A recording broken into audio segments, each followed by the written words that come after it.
Kazakhstan just signed away 100,000 barrels per day. Not to Europe, not to the United States, to China. And the payment currency is not the US dollar. That single decision represents more than oil moving through a pipeline. It represents Central Asia choosing a financial system, an economic orbit, and a sphere of protection that does not include Washington.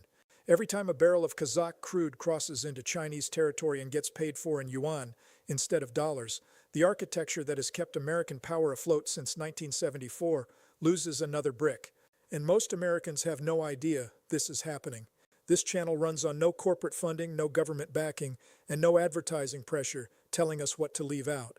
The analysis that needs to happen about what Kazakhstan and China just demonstrated is not happening on mainstream platforms. It is happening here. Subscribe if you want the full picture. Turn on notifications because the next phase of this shift happens faster than the first. Here is what actually happened. On March 14, 2025, Kazakhstan's state oil company Kazmunagas signed a memorandum of understanding with China National Petroleum Corporation to expand the capacity of the Kazakhstan-China oil pipeline by an additional 100,000 barrels per day starting in the fourth quarter of this year. The official statement described the deal as a routine infrastructure upgrade to meet regional energy demand. The press release was 3 paragraphs. It mentioned cooperation, mutual benefit, and sustainable development. It did not mention the currency structure. It did not mention the geopolitical realignment this represents. And it definitely did not mention that this pipeline expansion is phase 2 of a broader strategy to decouple Central Asian energy exports from Western financial infrastructure. The Kazakhstan-China pipeline already moves 200,000 barrels per day from the Caspian region into Western China. The expansion brings total capacity to 300,000 barrels per day. That volume might sound modest compared to global oil production of 100 million barrels per day. But volume is not the story. The story is direction. The story is currency. The story is what happens when a country that sits on 30 billion barrels of proven reserves decides that its energy future flows east instead of west. Now here is what the official narrative leaves out. Kazakhstan has spent 2 decades walking a careful line between Russia, China, and the West. Its geography makes neutrality a survival strategy. Russia sits to the north. China sits to the east. The Caspian Sea and Iran sit to the west and south. For years, Kazakhstan exported oil in multiple directions to avoid dependency on any single buyer. Crude flowed west through Russian pipelines to European markets. Crude flowed east through the China pipeline. Crude moved south by tanker across the Caspian to Azerbaijan and onward to global markets. This diversification was deliberate. It was insurance. But something changed in the last 18 months. Western sanctions on Russia closed off the European route as a politically safe option. Insurance companies refused to cover shipments. European buyers quietly stopped renewing long-term contracts with Kazakh suppliers whose crude transited Russian territory. The United States made it clear, without ever saying so directly, that energy partnerships with Moscow carried reputational and financial costs. So Kazakhstan faced a choice: reduce export volume and lose revenue, or find a buyer willing to ignore Western pressure and pay in a currency that does not require access to the SWIFT banking system or approval from Washington. China made an offer, not just to buy the oil, to build the infrastructure that makes the oil flow east permanent, to denominate payments in yuan, and to provide the financial backing that insulates Kazakhstan from Western economic coercion. That offer did not come with democracy conditions. It did not come with human rights clauses. It came with cash, construction, and certainty. Let me show you the technical structure of what this actually means. The Kazakhstan-China pipeline runs 2,800 kilometers from the Caspian coast to Alashanku on the Chinese border. It crosses some of the most remote terrain in Central Asia. The expansion adds pumping stations, storage terminals, and metering infrastructure that costs approximately $2 billion. China's financing 80% of that cost through the Asian Infrastructure Investment Bank and direct loans from Chinese state banks. Kazakhstan contributes the remaining 20%. In exchange, China gets guaranteed supply for 25 years at a price index to Brent crude but paid in yuan. Here's where it gets important. Paying in yuan means Kazakhstan must either hold yuan reserves, convert yuan to other currencies, or spend yuan within the Chinese economic system. All 3 options reduce dependence on the US dollar. If Kazakhstan holds yuan, it needs access to Chinese bond markets and yuan-denominated financial instruments. If it converts yuan, it uses currency swap agreements that bypass dollar intermediation. If it spends yuan, it buys Chinese goods, services, and technology. Every scenario moves Kazakhstan deeper into a financial ecosystem where Washington has no leverage. The official story says this is about energy security. The operational reality says this is about financial sovereignty. Kazakhstan looked at what happened to Russia after 2022 and drew a conclusion. Any country whose revenue depends on access to Western banks, Western insurance, Western shipping, and dollar clearing systems can be economically decapitated overnight if it steps out of line. The solution is not to never step out of line. The solution is to build revenue streams that do not require Western permission to function. Now here is what almost nobody in the Western press is saying plainly. This deal does not happen in isolation. Turkmenistan signed a similar agreement with China in January 2025 to expand natural gas exports through the Central Asia-China pipeline. Uzbekistan agreed in February to settle trade with China in yuan and rubles instead of dollars. Kyrgyzstan joined the Chinese payment system for cross-border transactions. Tajikistan signed a memorandum on yuan bond issuance to finance infrastructure. In 6 months, every former Soviet republic in Central Asia has taken at least one step to reduce dollar dependency. That is not coincidence. That is coordination. The pattern that matters is this. China is not asking these countries to abandon the West. China is offering them an insurance policy. Keep your Western partnerships if you want. But when those partnerships become politically complicated or economically dangerous, you have an alternative. That alternative comes with infrastructure funding, market access, and a payment system that operates independently of institutions controlled by Washington, London, or Brussels. Let me show you what the Pentagon is not telling you and why their silence is louder than anything in their public statements. The United States has spent 30 years treating Central Asia as a logistics corridor and a resource zone. American engagement in the region spiked after September 11th, when military bases in Kyrgyzstan and Uzbekistan supported operations in Afghanistan. Those bases are gone now. American diplomatic presence has shrunk. Economic engagement is minimal. The United States imports zero oil from Kazakhstan. Trade volume between the U.S. and Kazakhstan is $4 billion annually. Compare that to China-Kazakhstan trade volume of $31 billion annually. The United States talks about partnership. China builds pipelines. Here is the dimension the State Department does not want to admit. The United States has no counteroffer. Washington cannot compete with Beijing on infrastructure financing because Congress will not appropriate the funds. American companies cannot compete on pipeline construction because insurance costs and sanctions risks make projects unviable. The U.S. cannot offer an alternative payment system because the dollar-based system is precisely what these countries are trying to reduce exposure to. So the American strategy is to complain about Chinese debt traps, warn about loss of sovereignty, and hope that fear of Beijing keeps Central Asian governments aligned with the West. That strategy is failing. The evidence is in the contracts. The evidence is in the pipelines. The evidence is in the currency denominations. And the evidence says that Central Asia is recalibrating toward the power that showed up with financing, built the infrastructure, and asked for oil in return rather than political alignment. Now let me show you the math that explains this entire shift better than any diplomatic analysis. China consumes 15 million barrels of oil per day. Domestic production covers 4 million barrels per day. That leaves an import requirement of 11 million barrels per day. Roughly 70% of those imports transit the Strait of Malacca. The U.S. Navy controls the Strait of Malacca. In a crisis, the United States could blockade that waterway and choke off China's energy supply within 96 hours. That vulnerability is unacceptable to Beijing. So China is systematically building overland import routes that do not transit choke points the U.S. Navy controls. The Kazakhstan pipeline delivers 300,000 barrels per day after the expansion.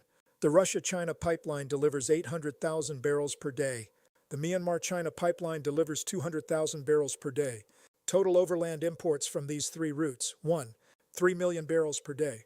That represents 12% of China's total import requirement. 12% might not sound like much, but it is 12% that cannot be blockaded by the United States without invading sovereign territory. It is 12% that flows regardless of what happens in the South China Sea or the Taiwan Strait. And it is 12% that grows every year as more pipeline capacity comes online. Now look at the cost comparison. The Kazakhstan pipeline expansion costs $2 billion and delivers 100,000 barrels per day. That is $12,000 per barrel per day of capacity. Compare that to building liquefied natural gas import terminals and tanker fleets that remain vulnerable to interdiction. Compare that to the cost of securing sea lanes across 9,000 kilometers of ocean. China's paying a premium for geography. It is paying to move the choke point from the ocean, where the United States is dominant, to the land where China has every advantage. Here is the asymmetry that matters. Every barrel that flows through the Kazakhstan pipeline costs the United States strategic leverage. It does not cost Washington money. It does not cost American lives. It costs influence. And that cost is not measured in budgets or defense appropriations. It is measured in the slow erosion of the ability to shape outcomes through economic pressure. Sanctions work when the target needs access to your system. Blockades work when the target depends on routes you control. When the target builds alternative systems and alternative routes, those tools stop working. And the United States is discovering that you cannot rebuild leverage you already spent. The replacement rate is the killer. The United States is not building new tools of economic coercion faster than adversaries are building ways to avoid them. China adds pipeline capacity every year. Russia develops new payment systems. Iran perfects sanctions evasion. North Korea survives total isolation. Every success story of resistance teaches the next country how to insulate itself. Meanwhile, American power operates on the assumption that the world still needs access to systems Washington controls. That assumption gets tested every time a country like Kazakhstan signs a deal denominated in yuan and pays for with a pipeline the United States did not build. Now pull back from the immediate energy deal and look at the geopolitical chessboard this move sits on. China's not just buying Kazakh oil. China is constructing a sphere of influence in Central Asia that pushes Russian dominance back and fills the vacuum American disengagement created. For decades, Russia treated Central Asia as its backyard. These were former Soviet republics. Russian was the common language. Economies were integrated through Soviet-era infrastructure. But Russia is distracted. The war in Ukraine consumes resources, attention, and credibility. Moscow can no longer offer the economic inducements or security guarantees that kept Central Asian governments oriented toward Russia. China saw the opening. Beijing is not trying to replace Russian influence entirely. That would provoke Moscow unnecessarily. Instead, China is becoming the indispensable economic partner while allowing Russia to maintain nominal political influence and security arrangements. It is a careful division of labor. Russia provides security. China provides development, and Central Asian governments get what they actually need, which is roads, power plants, and export markets, without having to choose sides in a confrontation they want no part of. Watch how China structures the relationship. Kazakhstan gets pipeline capacity, infrastructure financing, and market access. In return, China gets oil, political alignment on issues Beijing cares about, and a deeper integration that makes future decoupling economically painful. But the agreement does not include military bases. It does not include formal alliance commitments. It does not force Kazakhstan to pick China over Russia or China over the West. Beijing understands that Central Asian governments will tolerate economic dependency as long as it does not come with visible sovereignty costs. So China gives them the money and lets them keep the flags. Russia is watching this shift with mixed feelings. On one hand, Chinese infrastructure investment stabilizes a region Russia no longer has resources to develop. That stability serves Russian interests. On the other hand, every Chinese pipeline, every yuan transaction, every signed agreement pulls Central Asia incrementally out of the Russian orbit and into the Chinese system. Moscow recognizes the trend, but Russia cannot compete economically with China, and opposing Chinese investment would push Central Asian governments toward the West, which Russia sees as a worse outcome. So Russia acquiesces. It adjusts. It accepts a junior role in a region it once dominated, because the alternative is losing influence entirely. Now look at what this means for the United States. American strategists spent the last 30 years assuming that Central Asia would remain divided between Russian security influence and Western economic engagement. The assumption was that these countries would seek balance, play great powers against each other, and avoid becoming dependent on any single patron. That assumption is breaking down. China is offering a package the West cannot match: infrastructure, markets, financing, and political protection from Western pressure, all without the governance demands or human rights conditions that come with American partnership. The loss for Washington is not immediate, it is cumulative. The United States does not need Kazakh oil. American energy independence means Central Asian crude is irrelevant to domestic markets. But American global power depends on the dollar remaining the primary currency for energy transactions. Every oil deal denominated in yuan instead of dollars weakens the structural demand for dollars.